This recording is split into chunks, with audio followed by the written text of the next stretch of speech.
আসসালামু আলাইকুম প্রিয় দর্শক, আপনাদের সবাইকে সাদর আমন্ত্রণ জানাচ্ছি বাংলা ভিউ সারাদিনের খবর অনুষ্ঠানে। এই অনুষ্ঠানে আমরা সারাদিনে ঘটে যাওয়া উল্লেখযোগ্য ঘটনাবলী আপনাদেরকে জানিয়ে দেওয়ার চেষ্টা করি। স্টুডিও থেকে এই মুহূর্তে আপনাদের সাথে লাইভে সংযুক্ত হয়েছে আমি হাসান মোহাম্মদ শামীম। দর্শক, আজকে ছিল বিশ্ব হার্ট ডে, অর্থাৎ আজকে বিশ্ব ওয়ার্ল্ড হার্ট ডে ছিল। প্রতি বছর আজকের যে 29 সেপ্টেম্বর তারিখ আছে, এই 29 সেপ্টেম্বর তারিখেই এই দিবসটি পালন করা হয়ে থাকে। বাংলাদেশে প্রচুর সংখ্যক মানুষ হার্ট ডিজিজে ভুগছেন, হার্টের নানা ধরনের সমস্যায় ভুগছেন এবং সেই সব বিষয় নিয়ে কিন্তু আজকে দিনভর ব্যাপক আলোচনা হয়েছে এবং আজকে Sylhet MAG Osmani medical college হাসপাতালে এই ব্যাপারে একটি আলোচনা সভা অনুষ্ঠিত হয়েছে এবং এখানে একটা র্যালিও হয়েছে। সব কিছু মিলিয়ে ওয়ার্ল্ড হার্ট ডিজিজ নিয়ে কিন্তু নানা ধরনের কথাবার্তা সেখানে হয়েছে। আমরা আপনাদেরকে সেই অনুষ্ঠানের খবর এবং সেটার আপডেট একটু জানানোর জন্য আজকে এই লাইভে সংযুক্ত হয়েছি। দর্শক, যেটা আপনারা ডিসক্রিপশনে দেখছেন, সিলেট ওসমানী হাসপাতালে স্বল্প খরচেই মিলবে হার্টের চিকিৎসা। অনেকেই আসলে জানেন না যে গরিব বা অসহায় রোগী বা নিম্নবিত্ত যেসব রোগী আছেন তারা কিন্তু খুব সহজেই সিলেট ওসমানী মেডিকেল কলেজ হাসপাতালে হার্টের চিকিৎসা পেয়ে থাকতে পারেন, কারণ সেটা জানার জন্য আসলে খুব একটা কষ্ট করতে হয় না এবং সেটা আজকে আমরা নানাভাবেই জেনেছি। সেখানে মাত্র 5,000 টাকায় এনজিওগ্রাম করা যায়, যেখানে বাইরে 15 থেকে 20,000 টাকায় এনজিওগ্রাম করতে হয়। তারপরেও হার্টের রিং বসানো থেকে শুরু করে তারপরে আরও অনেক ধরনের হার্টের যে রোগেরগুলো যে প্রতিকার আছে, সেই প্রতিকারের বিষয়গুলো কিন্তু এখানে করা হয়ে থাকে। তবে মানুষজন অজ্ঞতার কারণে কিন্তু সিলেট ওসমানী হাসপাতালে অনেকেই কিন্তু এই ধরনের সেবার খবরটা জানেন না। যেটা জানিয়েছেন, আজকে আমরা কথা বলেছিলাম সিলেট ওসমানী হাসপাতালের যারা হৃদরোগ বিশেষজ্ঞ আছেন তারা জানিয়েছেন Sylhet MAG Osmani medical college হাসপাতালে নিয়মিতভাবে এনজিওগ্রাম, এনজিওপ্লাস্ট বা যেটিকে রিং লাগানো হয় থাকে, পেসমেকার বা হার্টের ব্যাটারি স্থাপন করা হচ্ছে। অনেকেই সিলেট কি ঢাকায়ও অনেকে আসলে পেসমেকার লাগানোর জন্য ভরসা পান না। অনেকেই বাংলাদেশের পার্শ্ববর্তী দেশ ভারতের দিকে ছুটে যান হার্টের পেসমেকার লাগানোর জন্য। তবে যেটা আমরা আপনাদেরকে জানাতে চাচ্ছি সেটা হচ্ছে সিলেট ওসমানী মেডিকেল কলেজ হাসপাতালে কিন্তু চাইলে আপনি বিশেষজ্ঞ চিকিৎসকের মাধ্যমেই খুব সহজেই হার্টে পেসমেকার সংযুক্ত করতে পারেন এবং গরিব রোগীদের কথা চিন্তা করে মূলত স্বল্প খরচে এই সেবাগুলো প্রদান করা হয়ে থাকে। অনেক কম, সেটা অনেক কম, যদিও অজ্ঞতার কারণে অনেক স্বল্প আয়ের মানুষ এই বিষয়টি জানেন না এবং এ ব্যাপারে যে আলোচনা সভা হয়েছে সেখানে কিন্তু এই ধরনের সেবা যাতে জনগণের দোরগোড়ায় পৌঁছে দেওয়া যায় সে কারণে সেই নিয়ে কিন্তু কাজ করার জন্য বলা হয়েছে। হার্টের মানুষ নানা ধরনের হার্টের সমস্যায় ভুগছেন। তবে আজকে যে আলোচনা সভাটি হয়েছে বিশ্ব হার্ট ডেতে, সেখানে কিন্তু বলা হয়েছে যে আসলে প্রতিরোধ থেকে প্রতিকারের থেকে আসলে প্রতিরোধ গড়ে তোলাটাই হচ্ছে সর্বোত্তম উপায়। অনেকেই হয়ে থাকে এরকম যে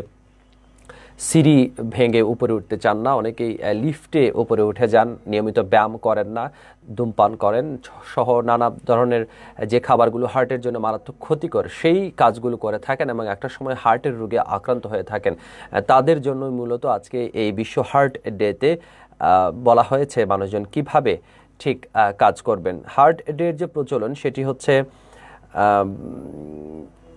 আজকের দিনে যেটি হার্ট ডে সেটির প্রতিপাদ্য বিষয় ছিল হৃদয় দিয়ে হোক হৃদয়ের প্রতিরোধ। যেহেতু এখন করোনাকালীন সময় মানুষের খুব একটা কাছাকাছি সংস্পর্শে আসার খুব একটা সুযোগ নেই, সে কারণে আজকে এই প্রতিপাদ্য ছিল যে হৃদয় দিয়ে হোক হৃদয়ের প্রতিরোধ। এই ব্যাপারটি আজকে আমরা জেনেছি এবং সিলেট ওসমানী মেডিকেল কলেজ হাসপাতালের বিশেষজ্ঞ চিকিৎসকরা তারাও কিন্তু এই ব্যাপারে জানিয়েছেন। 1999 সালে বিশ্ব স্বাস্থ্য সংস্থার সঙ্গে যৌথ উদ্যোগে ওয়ার্ল্ড হার্ট ফেডারেশন প্রথমবারের মতো এই ধরনের একটি দিবস পালনের চিন্তা করেছিল এবং সেই সময় ওয়ার্ল্ড হার্ট ফাউন্ডেশনের সভাপতি ছিলেন অ্যান্টনি ভেস ডি লুনা। তিনি এই দিনটি পালন করার প্রথম উদ্যোগ নেন। 2000 সালের 24 সেপ্টেম্বর প্রথমবারের মতো ওয়ার্ল্ড হার্ট ডে পালন করা হয়, অর্থাৎ আজ থেকে 21 বছর আগে। তবে তখনকার সময় 24 সেপ্টেম্বর 2011 সাল পর্যন্ত 24 সেপ্টেম্বর তারিখেই ওয়ার্ল্ড হার্ট ডে পালন করা হয়ে থাকলেও এর পরবর্তী সময়ে কিন্তু সেটি 29 সেপ্টেম্বরে নিয়ে আসা হয়। দর্শক, সিলেটের যারা এই মুহূর্তে দর্শক আছেন আমাদের সাথে লাইভে সংযুক্ত হয়েছেন, নিজেদের রুগীদের নিয়ে কষ্টে আছেন, যারা হার্টের ডিজিজ নিয়ে সমস্যায় আছেন, তারা সিলেট ওসমানী মেডিকেল কলেজ হাসপাতালের কার্ডিওলজি যে বিভাগটি আছে অর্থাৎ হৃদরোগ বিভাগটি আছে সেই বিভাগে কিন্তু যেতে পারবেন। যদিও অনেকেই যেটা বলে থাকেন যে যে সরকারি হাসপাতালগুলোতে যে সময় সাপেক্ষ ব্যাপার বা দালালের যে ব্যাপারগুলো আছে সেই ব্যাপারগুলো আসলে একদমই ফেলে দেওয়ার কথা নয়। তবে তারপরেও কিন্তু সেবার ব্যাপারটি আমরা আশা করতে পারি যে সেবা হবে। দর্শক, ঘনিয়ে আসছে শারদীয় দুর্গাপূজা। সিলেটে 4 শতাধিক পূজা মণ্ডপ এখন কিন্তু প্রস্তুত। তবে করোনাকালীন সময়ে যেটি হয়েছে, খুব একটা ঢাকঢোল পিটিয়ে এবার দুর্গাপূজা করার সুযোগ নেই। সিলেট জেলা পুলিশের উদ্যোগে আজকে এই ধরনের সনাতন ধর্মাবলম্বীদের আসন্ন শারদীয় দুর্গাপূজা 2021 উদযাপন উপলক্ষে আইন বিষয়ক এবং শৃঙ্খলা এবং নিরাপত্তা বিষয়ক একটা সেমিনার হয়েছে, সভা হয়েছে, এবং সেই সভায় বলা হয়েছে যে সিলেটের সাম্প্রদায়িক সম্প্রীতি রক্ষা করে নিজ নিজ ধর্ম সুষ্ঠুভাবে পালনে আইন শৃঙ্খলা রক্ষাকারী বাহিনী সর্বদা সতর্ক রয়েছে। শান্তিপূর্ণভাবে পূজা উদযাপন উপলক্ষে আইন শৃঙ্খলা রক্ষা ও পরিস্থিতি স্বাভাবিক রাখার জন্য পোশাকধারী পুলিশের পাশাপাশি সাদা পোশাকের পুলিশের নজরদারি বৃদ্ধি করা হবে। এবার করোনা প্যান্ডামিকের সময় কিন্তু শারদীয় দুর্গা উৎসব নয়, শুধুমাত্র শারদীয় দুর্গা পূজার যে অর্চনাগুলো আছে, যে নিয়মগুলো আছে, সেগুলোই পালন করা হবে। স্বাস্থ্যবিধি মেনে চলার ব্যাপারটি খুব বেশি জোর দেওয়া হচ্ছে। শারদীয় দুর্গা উৎসব হিন্দুদের, সনাতন ধর্মাবলম্বী যারা আছেন, হিন্দু সম্প্রদায়ের মানুষজন যারা আছেন, তাদের কাছে অন্যতম বড় যেটি উৎসব সেটি কিন্তু এই শারদীয় দুর্গা উৎসব। দর্শক, প্রধানমন্ত্রীকে নিয়ে ফেসবুকে কটূক্তি করার জন্য পান ব্যবসায়ীকে গ্রেফতার করা হয়েছে।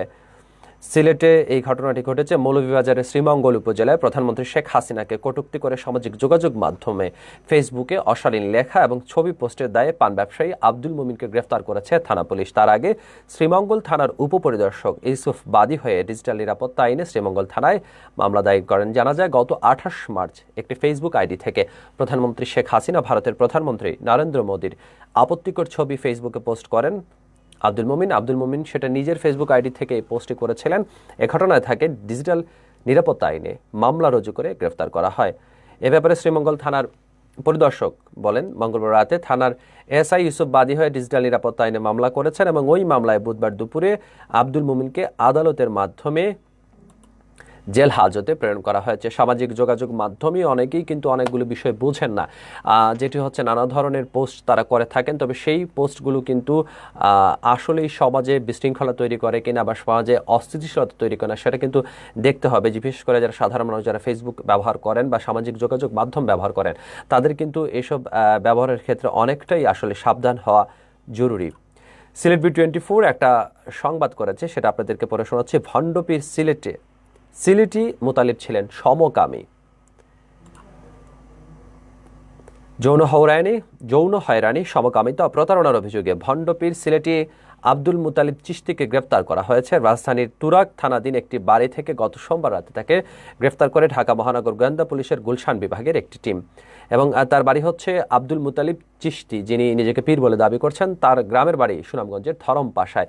নিজেকে পীর দাবি করলেও কেবল 3টি সূরা জানেন তিনি। প্রতারণা ও যৌন হয়রানির অভিযোগে তার বিরুদ্ধে 2টি মামলা হয়েছে। গুলশান বিভাগের উপপুলিশ কমিশনার ডিসি মশিউর রহমান জানিয়েছেন, বিভিন্ন মন্ত্রণালয়ে কথিত পীর মুতালিব চিশতির আনাগোনা ছিল। মন্ত্রণালয়ে ঘুরে মন্ত্রী ও সিনিয়র কর্মকর্তার সঙ্গে তিনি ছবি তুলতেন, একই সঙ্গে বিভিন্ন জেলা ও উপজেলা ঘুরেও বয়ানও করতেন। তার লম্বা বয়ান এবং মোনাজাতে মুগ্ধ হয়ে অনেকেই যোগাযোগের জন্য মোবাইল নাম্বার নিয়ে রাখতেন। কোনো ভক্ত তাকে ফোন করলে সুযোগ বুঝে শুরু করতেন প্রতারণা, দান্ধাবাজি আর প্রতারণা। রাজনৈতিকে ব্যবহারের দৌড়ে এগিয়ে এই কথিত পীর ইতিমধ্যে একটি চক্রকে নিয়ে তিনি আওয়ামী নির্মাণ শ্রমিক লীগ গড়ে তুলেছিলেন। কথিত এই সংগঠনে বাগিয়ে নিয়েছেন সিনিয়র সহসভাপতির পদ। এর নাম ভাঙিয়ে আওয়ামী লীগ ও এর অঙ্গ সংগঠনের নেতাদের সঙ্গে সেলফি তুলে তা শেয়ার করতেন সামাজিক যোগাযোগ মাধ্যমে। পরে তাদের দিয়ে সুপারিশ করিয়ে সচিবালয়ে আনাগোনা শুরু হয়েছিল তার। বিশেষ করে স্বাস্থ্য, শিক্ষা, ভূমি, গৃহায়ন এবং গণপূর্ত মন্ত্রণালয় ছিল তার বেশি যাতায়াত। পীরবাদ ও রাজনৈতিক পদ ব্যবহার করে বিভিন্ন মন্ত্রণালয়ে মাস্টার রোলে চাকরি দেওয়া, রাজউকের বিভিন্ন প্রকল্পে নির্মাণাধীন ফ্ল্যাট স্বল্প মূল্যে বরাদ্দ নিয়ে দেওয়া, ইউনিয়ন পরিষদ এবং পৌরসভার চেয়ারম্যান, মেম্বার, ওয়ার্ড কাউন্সিলর অথবা মেয়র প্রার্থীদের প্রতীক বরাদ্দ পাইয়ে দেওয়ার কথা বলে 6 থেকে 10 লাখ টাকা পর্যন্ত হাতিয়ে নেওয়ার অভিযোগ আছে তার বিরুদ্ধে। কথিত এই পীর মুতাল্লিব চিশতি সবসময় ধবধবে সাদা পাঞ্জাবি পায়জামা, লম্বা টুপি পরতেন। সপ্তাহে একদিন তার বাসায় জিকিরের হিরিক পড়ত। তখন নারী পুরুষ ভক্তদের সামনে কাফনের সাদা কাপড় পরে তিনি বয়ান করতেন, অথচ তিনি কোরআনের মাত্র 3টি সূরা জানেন। পীরবাদ, চিশতিয়া তরিকা, যৌন হয়রানি তার ব্যবসার একটা কৌশল মাত্র ছিল।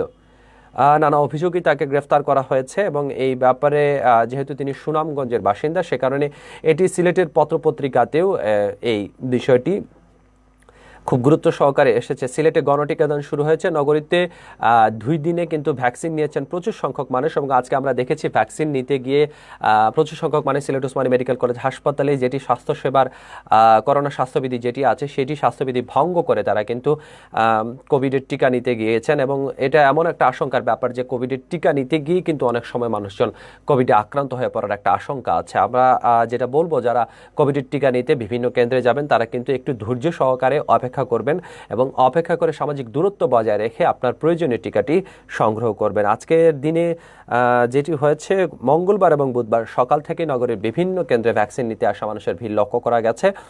নগরীতে মোট 12,533 জন করোনা ভাইরাস প্রতিরোধক ভ্যাকসিন গ্রহণ করেছেন বুধবার অর্থাৎ আজকে। এর মধ্যে ক্যাম্পেইন টিকা নেন 8,535 জন এবং সিসিকে নিয়মিত কেন্দ্রে টিকা নিয়েছেন 3,968 জন।